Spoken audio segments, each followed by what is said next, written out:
পটুয়াখালী থেকে আমাদের সহকর্মী যুক্ত হচ্ছেন আমাদের সাথে, সেখানকার মামুনুর রহমান আমাদের সেখানকার নির্বাচনী পরিস্থিতি জানাবেন। মামুন, আপনি পটুয়াখালীতে আছেন এই মুহূর্তে, সেখানে নির্বাচনের শেষ প্রস্তুতি কেমন দেখছেন? ভোট কেন্দ্রগুলোর কি অবস্থা?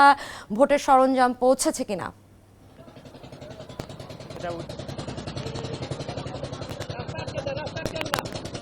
যেমনটি বলছিলেন, পটুয়াখালী কিন্তু 4টি আসন নিয়ে পটুয়াখালী যে আসন, 4টি আসনের যদি মধ্যে উল্লেখযোগ্য যদি 4টি আসনের আগে একটু বলে নেই আমি।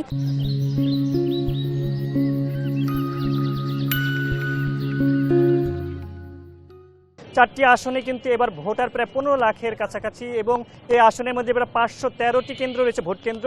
এর মধ্যে কিন্তু ঝুঁকিপূর্ণ আসনে রয়েছে 195টি।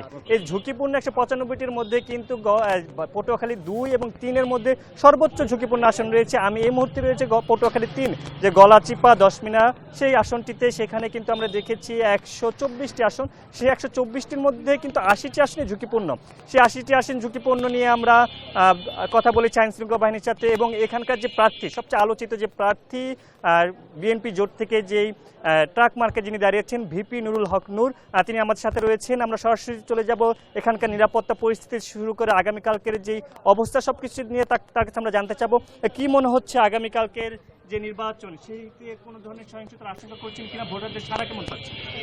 দীর্ঘদিনের প্রচারণা যে আমরা জনগণের মাঝে স্বতঃস্ফূর্ত উপস্থিতি, উৎসব, আনন্দ লক্ষ্য করেছি, গত 2-3 দিন ধরে মানুষের মধ্যে তার বিপরীতে একটা শঙ্কা তৈরি হয়েছে। কারণ এখানে যিনি বিএনপির বহিষ্কৃত নেতা স্বতন্ত্র প্রার্থী হয়েছেন, তিনি ইতিমধ্যেই আমার বেশ কিছু অফিস জ্বালিয়ে দিয়েছেন, আমার একজন সমর্থকের বাসায় আগুন দিয়েছেন, আমার একজন নারী কর্মীকে রেপ করে মেরে ফেলেছেন, আমার একজন কর্মীকে কুপিয়ে জখম করেছেন। এই ঘটনাগুলোতে মামলা হয়েছে, কিন্তু এখন পর্যন্ত কেউ গ্রেপ্তার হয় নাই, যদিও প্রশাসন বলছে নিয়মিত অভিযান চলছে, যার ফলে মানুষের মধ্যে একটা শঙ্কা রয়েছে। তো আমরা আইন শৃঙ্খলা বাহিনীকেও জানিয়েছি মানুষের শঙ্কা দূর করার জন্য নিয়মিতভাবে প্রশাসনের একটা সরব উপস্থিতি থাকতে হবে। এবং আমার এই পটুয়াখালী 3 গলাচিপা দশমিনার একটা প্রবলেম হচ্ছে যে এটা বেশিরভাগই এলাকাই হচ্ছে দুর্গম এলাকা, একটা বিচ্ছিন্ন দ্বীপ অঞ্চল। অনেক জায়গায় আপনার 4 চাকার গাড়ি যায় না, অনেক জায়গায় মোটরসাইকেল যায় না, ট্রলারে যেতে হয়।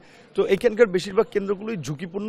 এখানে প্রশাসনের একটা ব্যাপক নজরদারি, গণমাধ্যম কর্মীদের একটা দৃষ্টি থাকতে হবে।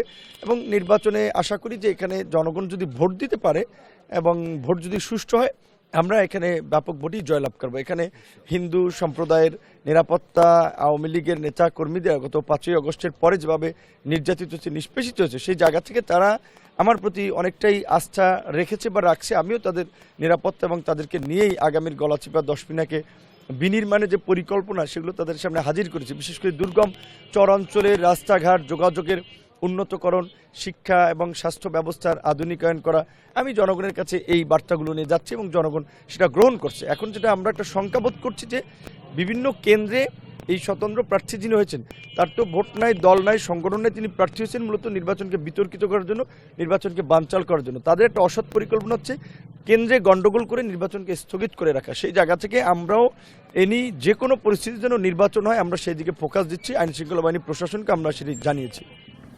মামুনুর রহমান, আপনার কাছে একটা বিষয় আমরা একটু ছোট্ট করে জানতে চাইব। নুরুল হক নূর তিনি কথা বলেছেন, তার প্রধান প্রতিদ্বন্দ্বী যিনি ঢাকা বিশ্ববিদ্যালয়ের ছাত্রদলের সাবেক সভাপতি হাসান মামুন, তার দিকের বক্তব্যটা কি?